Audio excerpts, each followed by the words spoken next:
முக்கோணத்தோட 3 எட்ஜையும் அந்த உச்சிகளையும் சூழ்ந்து இன்னொரு வட்டம் வந்து நம்ம வரைகிறோம், வெளி வட்டம். இப்போ இந்த வெளி வட்டத்தோட ஆரம் என்னவா இருக்கும் அப்படிங்கிறது தான் கொஸ்டின். ஸோ அந்த வெளி வட்டத்தோட ஆரம் கண்டுபிடிக்கணும் அப்படின்னா அந்த முக்கோணத்தோட சுற்றளவு பை இன்ட்டு பரப்பளவு 4 மடங்கு பரப்பளவால், அந்த முக்கோணத்தோட சுற்றளவை 4 மடங்கு பரப்பளவால் வகுத்தோம்னா நமக்கு கிடைக்கும்.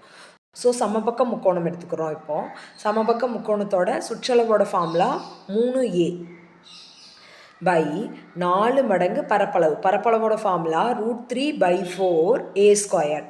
ஸோ இப்போ நமக்கு வந்து இதுலேருந்து ஆரம் கிடைக்கணும் அப்படி தானே. இந்த 4ம் 4ம் அடி போயிடும். ஏயும் இங்கே கீழே இருக்கிற 2a ஒரு ஏ அடி போயிடும்.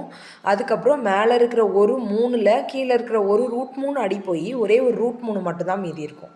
ஸோ √3/a அப்படிங்கிறது தான் இந்த உள்வட்ட வெளிவட்ட ஆரம். ஸோ உள்வட்ட ஆரம் என்னன்னு படித்தோம்? உள்வட்ட ஆரம் வந்து a/2√3. வெளிவட்ட ஆரம் வந்து அதாவது உள்வட்டத்தோட ஆரம் a/2√3. வெளிவட்ட ஆரம் அப்படியே ஜஸ்ட் உல்ட்டா. ஸோ √3/a அங்கே வந்து a/2√3. ஸோ a/2√3 அப்படின்னு படித்தோம். உள்வட்டம்ங்கிறனால அரை தானே இருக்கும். ஸோ அரை a/√3 அப்படின்னு நம்ம ஞாபகம் வச்சுப்போம். இது அப்படியே அதை தலக்க மாற்றி. ஸோ இது வந்து ஃபுல் ஆயிரும் இல்லையா. ஸோ அரை கிடையாது, √3/a. அப்போது உள்வட்ட ஆரம் a/√3 அரை.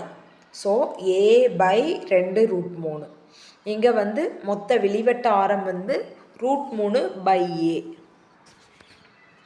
அவ்வளோதான் ஃப்ரெண்ட்ஸ். தேங்க்யூ.